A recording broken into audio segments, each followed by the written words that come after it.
King, the most unexpected thing about you, to me, is that for a long time you've been a national leader of your people. You're one of the most influential figures, I suppose, in the United States, and yet you're only 32 years old.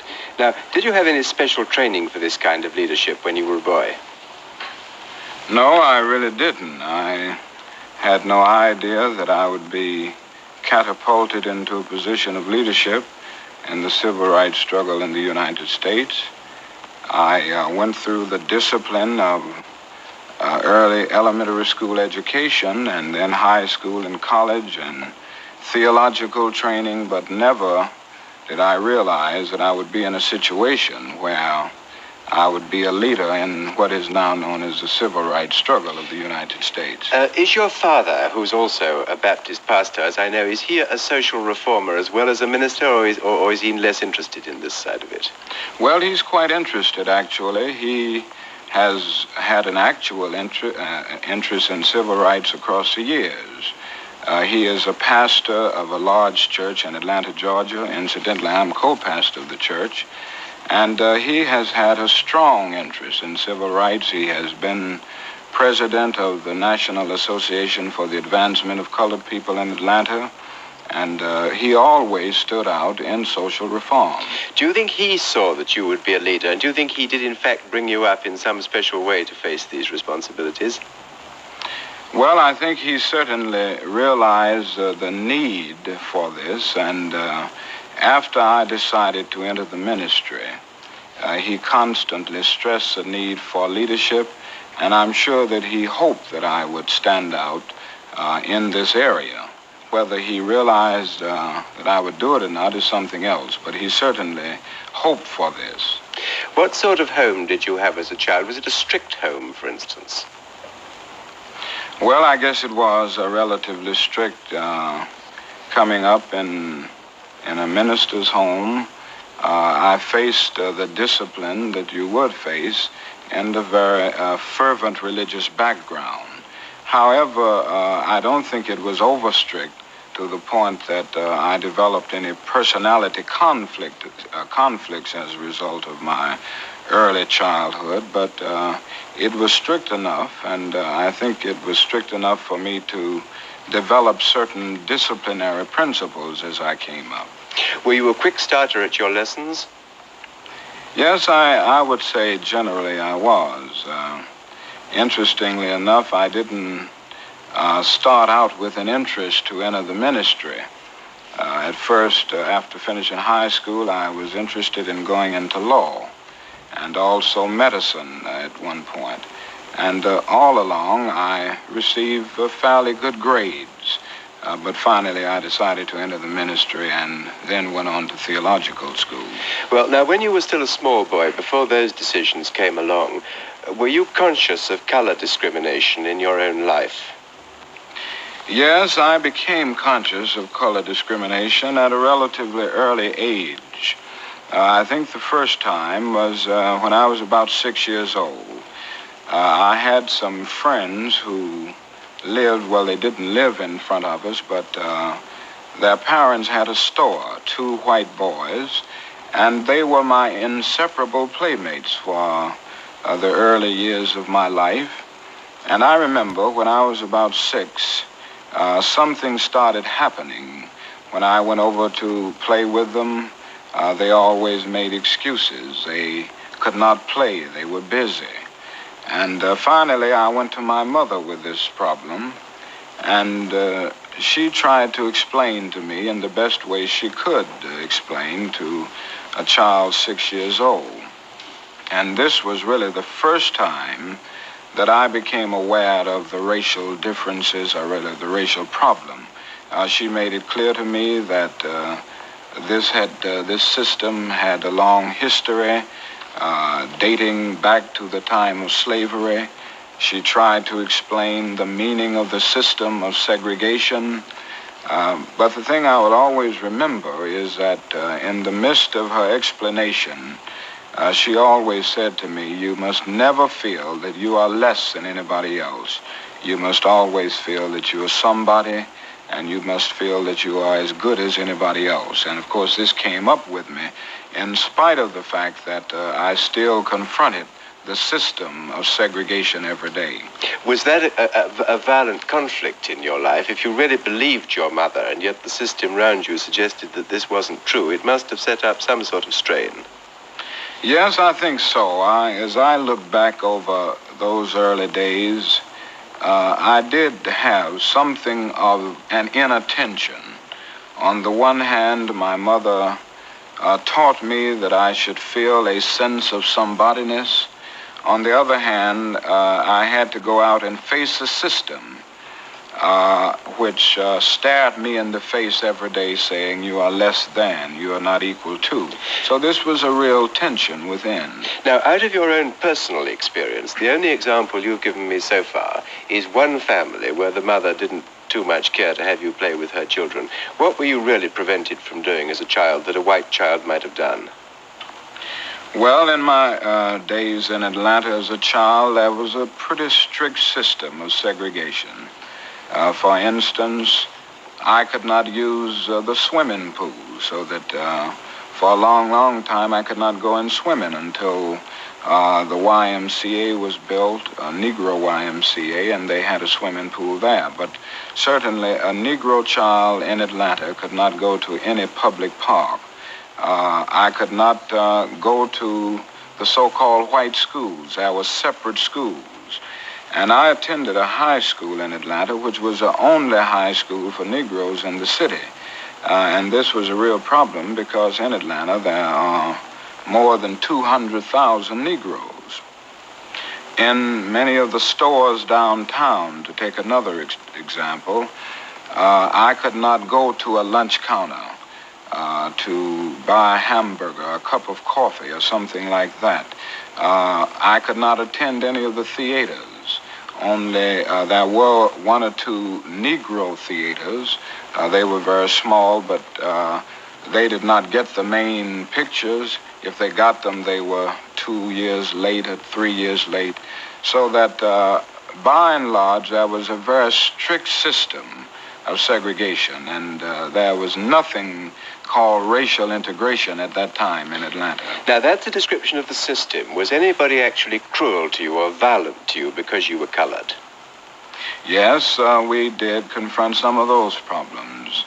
I remember as a child seeing problems of police brutality, and this was mainly aimed at Negro children and Negro adults.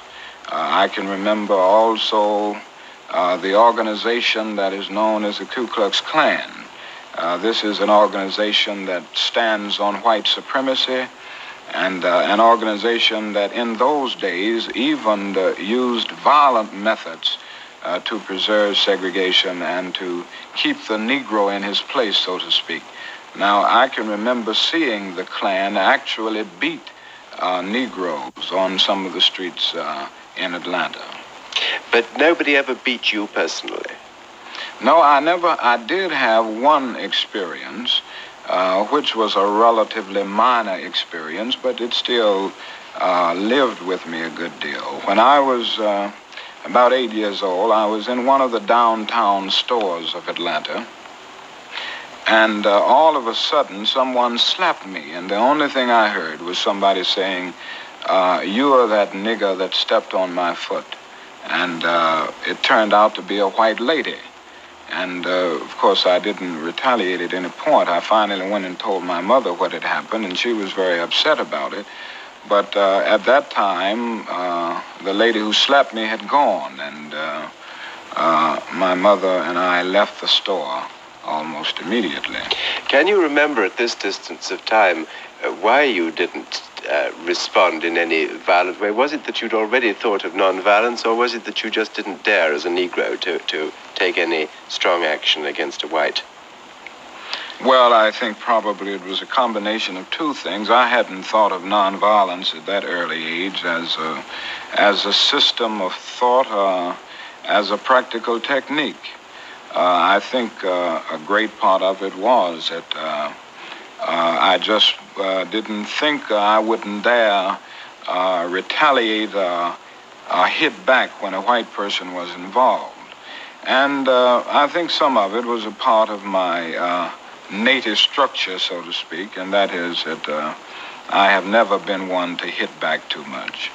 Well, now, that's all, 20 years or so ago, I suppose. Yes. But how bad is the complaint today? After all, the United States has changed a lot.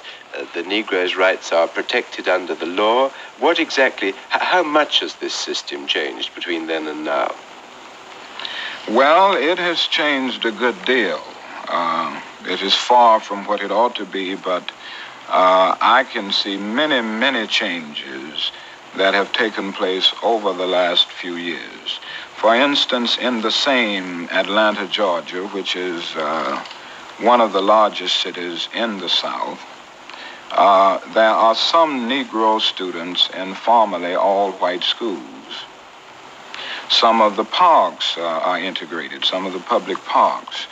Just a few weeks ago, about 177 lunch counters were open to Negroes on a thoroughly integrated basis. I think I could say also that court injustice is not as glaring a reality today as it was 10 years ago. Police brutality has diminished a great deal. So that in Atlanta alone, there are many changes, and when I look over the total situation, I can say the same thing. For instance, when the United States Supreme Court rendered the decision declaring segregated schools unconstitutional in 1954, 17 states and the District of Columbia practiced segregation in the public schools. But today, I would say most of these states have made some move toward integration. Only 3 states are holding out, namely the states of Mississippi, Alabama, and South Carolina. Yes. So that there has been a great change since, say, 1950 or 1945. Now, I can't help following you up at one point there. You said, I think I'm quoting you more or less verbally correctly, you said that denial of justice was less glaring than it used to be, and that police brutality had, I think your words were, somewhat diminished. Now, it follows from that you're not content that the Negro gets justice in the United States as things are at present, and you're not certain that the police do not victimize him. Well, yes, I think we have moved on a great deal, but we still face token integration. By token integration, I mean a few Negroes getting justice in a particular situation, but the vast majority still confronting problems of economic insecurity and social isolation. So that while we have moved on, we only have token integration, and the problem now is to move from token integration to overall integration, where it involves more than just a few students in a school, more than just a few lunch counters open, more than gaining justice in the courts in a few situations, but in every situation. You spoke a moment ago about having been thrust forward into this position of leadership. How exactly did it happen? Why are you at 32 virtually the leader of the Negroes in the United States? Well, I started out as a pastor in Montgomery, Alabama, which is a state that adjoins the state of Georgia. After I finished my graduate work in Boston, I returned to Montgomery to pastor a church. After I had been in Montgomery about a year, we had the problem there of facing many indignities and injustices on the city buses. Negroes were treated in a very discourteous manner. The bus drivers usually talked to Negro passengers in a very inhuman way. Not only that, if one had visited Montgomery, Alabama prior to 1955, December of 1955, he would have seen Negro passengers actually standing over empty seats. This was because the first 10 seats were reserved for whites only. And even if Negro passengers packed the buses and the other seats, and there were no more seats left other than these seats reserved for whites only, Negro passengers could not sit there. So they had to stand over these seats even if a white passenger was not on the bus. Not only that, there were times when Negro passengers got on the buses at the front and put the fare in the box, and then they had to get off the bus and board by the rear entrance. These were some of the conditions that existed, and on the 5th of December in 1955, a Negro woman was arrested, Mrs. Rosa Parks, for refusing to give up her seat for a boarding white male passenger. Pretty soon after she was arrested, the word got around the Montgomery community, and there was a spontaneous reaction. I think I could say safely that more than 99% of the Negro people of Montgomery rose up with a bit of indignation, a righteous indignation, I would say. And this led to the bus boycott. The Negro citizens decided not to ride the buses until these conditions were changed. They asked me to serve as a spokesman and the president of the Montgomery Improvement Association, and from this time, I found myself in a leadership position in the civil rights struggle. And the bus boycott was, of course, a startling success under your leadership. Yes, we struggled for 381 days, but at the end of that, we returned to thoroughly integrated buses, and they are integrated today in Montgomery. Now, what does this position of leadership cost you in personal terms? I mean, are you threatened? Do you get anonymous letters? You have had violence, I think, shown to you more than once. Tell us a little what is involved in all that. Yes, I have been threatened many, many times. There was a time that we received as many as 30 and 40 threatening calls a day. And of course, I received numerous threatening letters. My secretary has come to the point now that she doesn't show me most of these letters, but occasionally I come across them. Within the last few days, I remember receiving a threatening letter. And they say such things as this: you are causing too much trouble in this town, and if you aren't out within 10 days, you and your family will be killed. Now, in Montgomery, our home was bombed twice, and I guess these were the most severe instances of violence that we confronted. But even today, we still confront threats through telephone calls and through the mail. Have you found that the police have been diligent in protecting you, as diligent as they would be with a white leader? Well, in Montgomery, Alabama, they were not. Certainly, we got no protection from the law enforcement agencies. In fact, one of the big problems that we confront in some situations in the South is that many of the mobs and the hoodlums are aided and abetted by some of the policemen. But I must say that this is a little different in Atlanta, Georgia. When we have received threats, when we have had crosses burned on our lawn by the Ku Klux Klan, the policemen have been very diligent in attempting to protect us, so that situations do vary even in the Deep South. You were once the victim of an actual assassination attempt, were you not? Yes. What happened? Well, this was in Harlem.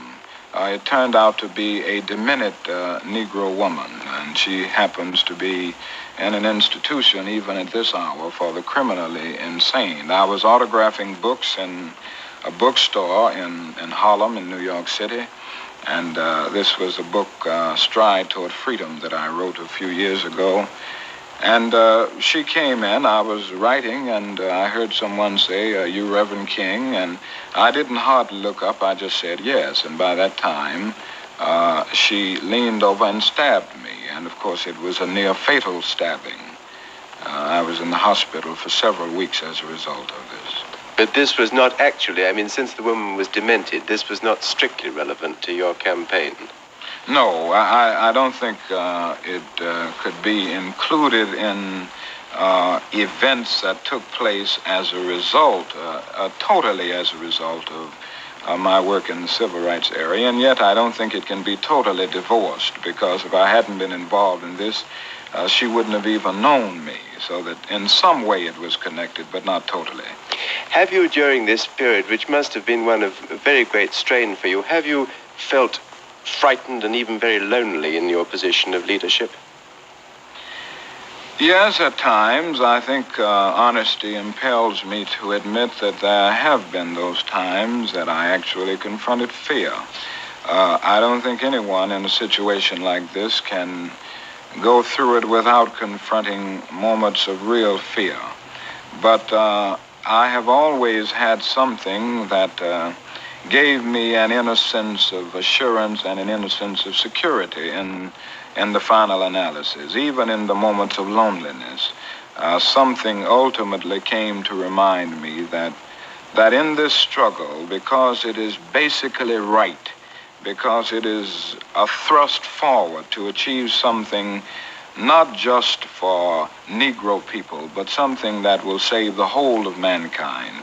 And when I have come to see these things, I always felt a sense of cosmic companionship, so that the loneliness and the fear have faded away because of a greater feeling of security, because of commitment to a moral ideal. Does that carry you as far as feeling total confidence in yourself? For instance, for better or worse, you've become the symbol now of Negro emancipation in the southern states. Now, are you an adequate symbol? Do you feel that you're adequate? Well, again, I must confess that there are those moments when I feel a sense of inadequacy as a symbol. It is never easy for one to accept the role of symbolism without going through constant moments of self-examination. And I must confess that there are moments when I begin to wonder whether I am adequate, or whether I'm able to face all of the challenges and even the responsibilities of this particular position. Have you always found that you've been able to keep your wife and children with you, or have you ever felt it necessary to send them away for safety? There have been times that I have had to send them away for safety, particularly when we were in the state of Alabama. But my wife happens to be one of those very strong persons, and one who is very concerned about this whole matter and very dedicated. And I can remember moments when I sent her away for safety. I would look up a few days later and she was back home because she wanted to be there. Dr. King, clearly you're making progress in this. Now, could you make more progress if your demonstrations were based on more direct action, on strikes, for instance, on a more direct economic threat, in the way that some of the African people struggling for independence have tried to shape their destinies? Well, I do feel that nonviolent direct action is a most powerful approach in seeking to bring about racial justice. Now, to a degree, we have moved in this area. The Montgomery bus boycott was a limited move in this area. The sit-ins that have engulfed the whole South over the last few months would be another move in this direction. This is nonviolent direct action. Also, the freedom rides. I think all of these things are certainly serving to speed up the process. And I think the more we delve deeper into these particular areas, the more we will be able to bring about at least a speedier solution to the problem. Some of your critics do say that you lack fire. I've heard that said about you, that you're not really keen on challenging except on the margins of this problem. Now, I expect that's unfair, but I'd like to hear your answer to it. Well, I don't know if I lack fire. I do feel that at times I I am rather soft and maybe a little gentle, but on the other hand, I have strongly advocated direct action. I have made it clear that I believe this is one of the most potent weapons available to oppressed people in their struggle for freedom and human dignity. So that I don't consider this a marginal approach. I consider this as an approach going to the very depths. I have participated in sit-ins myself. I have been arrested as a result of my participating in sit-ins with the students at lunch counters. I served as one of the coordinators of the Freedom Rides, so that I don't think it is true to say that I am not in accord with these particular methods. I believe in them, and I have advocated them and participated in them. I understand exactly why you believe in nonviolence, but have you found it easy to persuade your followers that nonviolence is really the best method? I mean, there must be a great temptation to take a poke back at a white man who hits you. That is true, that it is difficult at times to convince people that this is the best way. And I guess it is difficult for all of us not to retaliate. But on the whole, I have been amazed at the tremendous response that we have gained when we have called for nonviolent action. I look back over Montgomery and think of the fact that for all of these days, 381 days, more than 99 9/10% of the Negro citizens participated in the boycott. They confronted harassing experiences. They confronted physical violence. And never did they retaliate with a single act of physical violence. And the same is true of the student sit-in movement, which included thousands of students. Not a single, I would say very few, retaliated with physical violence. So that even though it is difficult, I think we have been able to get this method over in a most significant way. Dr. King, apart from the business of discrimination, are you a radical in other causes? Do you follow the other great radical political causes in the world or not? Well, I'm not sure what cause you are you concerned, for instance, with let's say, the abolishing of nuclear weapons? Oh, yes. I have worked very closely with this particular approach. I have worked with an organization for sane nuclear policy in the United States, and I am a strong believer in disarmament and suspension of nuclear tests, and some methods being used to arouse the conscience of mankind on this most important issue. As I've said so often, I don't think the choice is any longer between violence and nonviolence in a day when guided ballistic missiles are carving highways of death through the stratosphere. I think now it is a choice between nonviolence and non-existence, so that I have strongly endorsed organizations that are fighting or struggling in a creative, nonviolent way to arouse the conscience of mankind on this issue. Well, now let me put to you a last question. You could live and work in many parts of the world where you'd be discriminated against much less than you are in the United States. You are, I suspect, a patriotic American citizen, and you probably don't propose to live anywhere but the United States. Now, will you tell me why? Well, I can only say that the United States is home for me. I was born there, and in spite of its shortcomings, naturally there are things in the United States that I love and people that I love. I think we have a great tradition ideally. The Democratic Creed is a marvelous one. And my work is simply an attempt to say to America that you have a marvelous ideal and you should live up to it. And so when the students sit down at lunch counters and I have decided to join with them, I felt that we were in reality standing up for the best in the American dream and certainly the best in the dream of all mankind for peace and brotherhood. So I live there with the feeling that we are moving in the right direction, and with the feeling that this problem can be solved in the United States if enough people give themselves to it, if they devote their lives to breaking down all of the barriers that separate men from men on the basis of race or color.